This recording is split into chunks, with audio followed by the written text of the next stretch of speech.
IAS institute నిర్వహిస్తున్న all India scholarship exam pass అవ్వండి. 2 years ఫీజులో 50% మాత్రమే పే చేయండి. దేశవ్యాప్తంగా పుష్ప 2 మానియా నడుస్తోంది.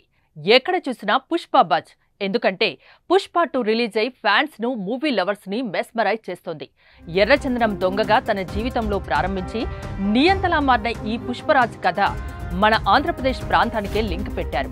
ఎందుకంటే ప్రపంచంలోనే అరుదైన ఎర్రచందనం ఆంధ్రప్రదేశ్లోని రాయలసీమ ప్రాంతంలో ఉన్న కొండల్లో మాత్రమే దొరుకుతుంది. అందువల్లే ఎర్రచందనం స్మగ్లర్గా అక్కడ తీయడం వల్లే బాగా జనాలు కనెక్ట్ అయ్యారు. అయితే ఎర్రచందనం ఏపీలోనే దొరకడానికి కారణం అక్కడ పరిస్థితులు కఠినంగా ఉంటాయా? రెడ్ శాండిల్ కి ఇంటర్నేషనల్ మార్కెట్లో డిమాండ్ ఉందా? నిజంగా ఎర్రచందనం స్మగ్లర్లు ఉన్నారా? ఇదంతా తెలుసుకుందాం. ఆంధ్రప్రదేశ్లోని చిత్తూరు, నెల్లూరు, కడప, కర్నూలు జిల్లాలో విస్తరించిన శేషాచలం, వెలుగొండ, పాలకొండ, లక్కమల, నల్లమల అడవులు తూర్పు కనుమల్లో ఉన్నాయి. వీటిలో ఎక్కువగా శేషాచలం, వెలుగొండల్లో మాత్రమే ఎర్రచందనం అధికంగా పెరుగుతుంది. ప్రధానంగా శేషాచలం కొండల్లో పెరిగే ఎర్రచందనంలో ఎక్కువ చేవ ఉండడంతో దానికి అంతర్జాతీయ మార్కెట్లో మంచి డిమాండ్ ఉంది. ఈ ఎర్రచందనం చెట్లు ప్రపంచంలోనే చాలా అరుదైన జాతికి చెందినవి. దీన్ని ఎర్రచందనం, రక్తచందనం, శాంటాలం, ఎర్ర బంగారం అని కూడా అంటారు. ఇది ఫ్యాబేసి వర్గానికి చెందిన మొక్క. దీని దుంగ ఎర్రగా ఉండడం వల్ల ఎర్రచందనం అంటారు. ఎర్రచందనం చెట్లను ఇతర ప్రాంతాల్లో చాలా మంది పెంచుతున్నారు. కానీ శేషాచలం కొండలు చిత్తూరు, నెల్లూరు, కడప జిల్లాల్లో ఉంటాయి. ఈ నేల స్వభావం వల్ల దీనికి వచ్చే నాణ్యత ఇతర ప్రాంతాల చెట్లకు రావడం లేదు. శేషాచలం కొండల్లో యురేనియం, ఐరన్, గ్రాఫైట్, కాల్షియం వంటి వివిధ నిష్పత్తులు ఉన్నాయి. ఈ మొక్కకి ఈ కాంబినేషన్ అనుకూలమైంది. అందుకే శేషాచలం కొండల్లో ఈ చెట్లు బాగా పెరుగుతున్నాయి.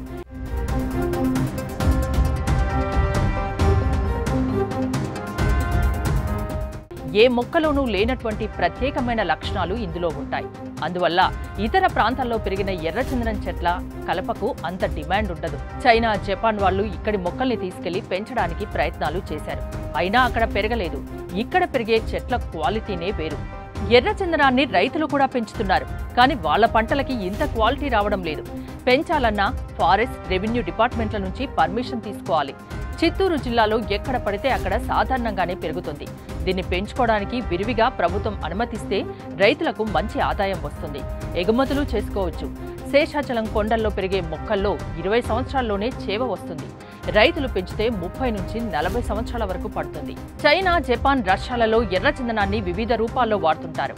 విదేశాల్లో ఉన్న డిమాండ్ క్యాష్ చేసుకోవడానికి స్మగ్లర్లు అనేక మార్గాల్లో ఎర్రచందనాన్ని అక్రమంగా తరలిస్తున్నారు.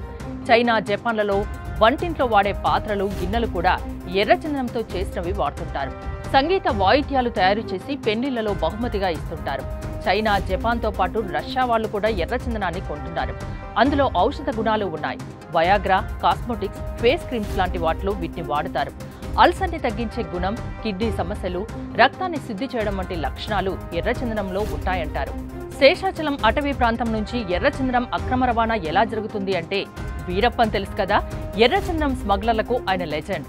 వీరప్పన్ చనిపోయిన తర్వాత వేలూరు, కాట్పాడి, జవాదిమలై కొండల్లో ఉన్న స్మగ్లర్లంతా శేషాచలం కొండల్లోకి వచ్చి స్మగ్లింగ్ కు పాల్పడుతున్నారు. వారు దేనికి భయపడరు. పగలు, రాత్రి తేడా లేకుండా దుంగలను తరలిస్తుంటారు. ఎన్ని రకాలుగా మార్చాలని చూసినా వాళ్ళు మారరు. షార్ప్ వెపన్స్ వాడుతుంటారు. ఎంత దూరమైనా దుంగలను మోసుకుని వెళ్లగలరు. కొండ కోణల్లో నడవడానికి వాళ్ళకు ఎలాంటి ఇబ్బంది ఉండదు. వాళ్ళను పట్టుకోవడం ఫారెస్ట్ అధికారులకు కూడా కష్టమే. ఒక్కోసారి అధికారులపై కూడా దాడులు చేస్తుంటారు. ఎర్రచందనం స్మగ్లర్లు కొందరు కీలకమైన వ్యక్తుల డైరెక్షన్లోనే నడుస్తారు. అటవీ ప్రాంతంలో ఉన్న చెక్ పోస్టులు దాటించి ఎగుమతులు చేస్తుంటారు. ఈ మొత్తం వ్యవహారంలో అసలు వారికన్నా కింది స్థాయి కూలీలే నలిగిపోతుంటారు. కూలీలను ఎక్కడకు తీసుకెళ్తారో కూడా చెప్పరు. దుంగలు మోయడం చాలా కష్టం.